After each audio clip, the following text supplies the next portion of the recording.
membuat impian tidak bisa diwujudkan, yaitu takut menghadapi kegagalan dan kesulitan. Untuk menghentikan rasa takut kita, mari awali hari-hari kita dengan firman Tuhan yang mampu mengubah kesulitan menjadi kebahagiaan. Kita berdoa. Damai sejahtera Allah yang melampaui segala akal dan pikiran kiranya memberkati engkau sekalian di dalam nama Tuhan Yesus Kristus. Amin. Jemaat yang terkasih dalam nama Tuhan Yesus Kristus, renungan harian HKBP Resort Sutoyo Selasa 2 November 2021 tertulis di Matius 5 ayat 4. Demikian dikatakan, berbahagialah orang yang berduka cita karena mereka akan dihibur. Di dalam bahasa Batak dikatakan, martua mana marsak roha, Aisyah pulondo nasida. Demikian firman Tuhan. Secara normal, sesungguhnya tidak ada seorang pun yang menghendaki atau merindukan kehadiran penderitaan dalam hidupnya.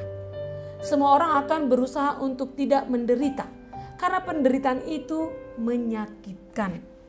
Namun demikian, dalam realitanya penderitaan dapat saja secara tiba-tiba hadir di setiap saat dalam kehidupan siapapun, tanpa diduga apalagi direncanakan.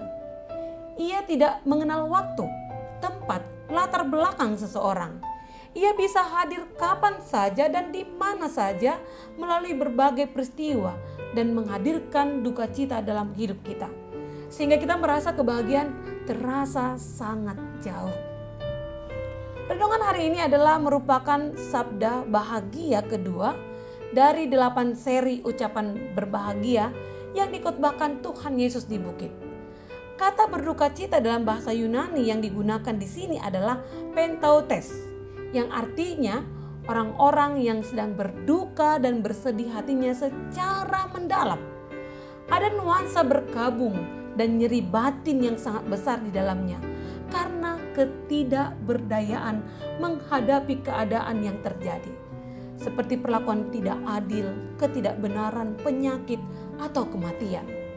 Jadi, mengacu pada bahasa aslinya, kita dapat melihat bahwa arti kata duka cita dalam Matius 5 ayat 4 adalah duka cita yang terjadi karena ketidakberdayaan menghadapi kenyataan hidup yang mengakibatkan seseorang hancur dan remuk hatinya.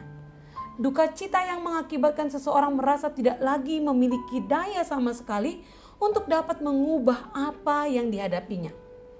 Saat ini ketika kita mengalami duka cita karena berbagai kesulitan, bahkan kehilangan orang yang kita kasihi dikarenakan COVID-19, bahkan tidak bisa menghadapi pemakamannya, hendaknya kita tidak berputus asa, tidak membiarkan diri tenggelam dan larut dalam kesedihan yang mendalam, tetapi sebaliknya kita mengandalkan Tuhan.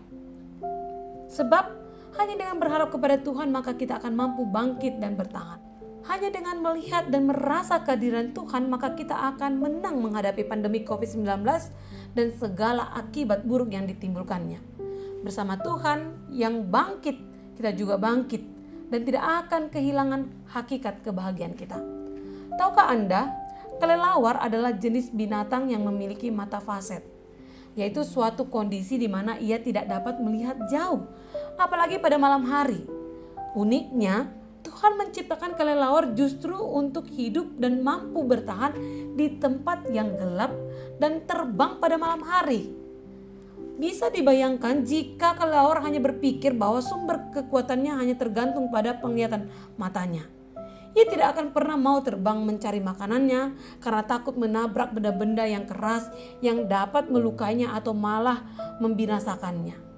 Tapi ternyata Tuhan memberikan kelebihan lain yang disebut ekolokasi, yaitu kemampuan untuk dapat memperkirakan jarak benda dengan memperkirakan pantulan bunyi atau gelombang bunyi yang berfrekuensi tinggi.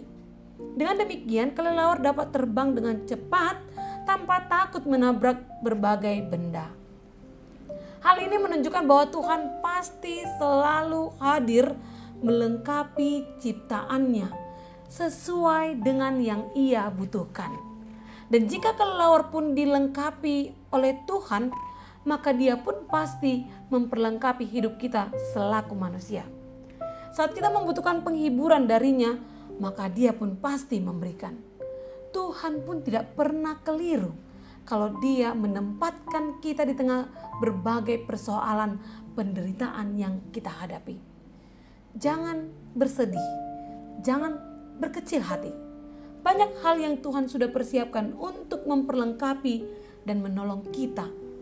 Memang tenaga, pikiran, dan mata kita terbatas.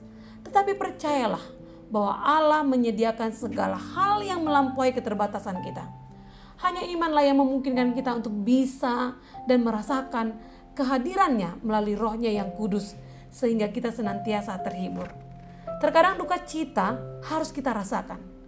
Duka cita perlu untuk menempatkan diri kita menjadi orang-orang yang kuat di dalam hidup ini. Lewat duka cita, kita dapat bersyukur memiliki Tuhan dan orang-orang yang ditempatkan Tuhan di sekitar kita, di sekitar kehidupan kita untuk menghibur kita. Amin. Kita berdoa.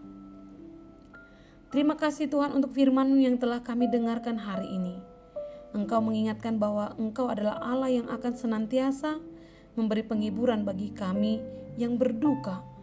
Maka hadirlah Engkau dalam hidup kami dan mampukan kami memahami cara-Mu memberi penghiburan dan kekuatan bagi kami, agar kami mampu menjalani hari-hari kami dalam sukacita dan penuh dengan pengharapan. Terima kasih Tuhan. Amin.